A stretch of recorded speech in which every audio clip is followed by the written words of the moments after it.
Zordu maşallah təbün qoz kimisən, əsəbün xəstədir nevroz kimisən. Zordu maşallah təbün qoz kimisən, əsəbün xəstədir nevroz kimisən. Zordu maşallah təbün qoz kimisən, əsəbün xəstədir nevroz kimisən. Belələr kəlmələr qüvvət deyələr, nəsə bir maraqlı söhbət deyələr, istəyir laf sənə qüdrət deyələr. Sən sıravına o yenə qalxoz kimisən, Sən sıravına o yenə qalxoz kimisən. Qüdrəti tapım yakan tozlu səni, bilmirəm ne zül tapım tozlu səni. Tanıyırlar mistiryozlu səni, sən öz aləmində siryoz kimisən. Sən öz aləmində siryoz kimisən. Demişik sənətdə qüdrətli sənə, belə hörmətli və izzətli sənə. Neynər bu 16-17 sənə? Axı sən köhnə teplavoz kimisən, Axı sən köhnə teplavoz kimisən. Aydınla gəldi maşından çıxdı, o qədər sözsə maşından çıxdı. Teplavoz tüstü başından çıxdı, indi day sən də faravoz kimisən.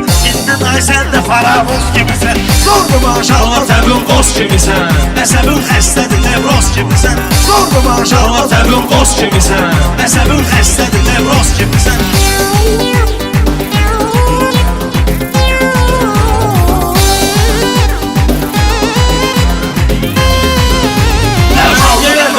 Bunu sallattın, ara bir kulağını sallattın.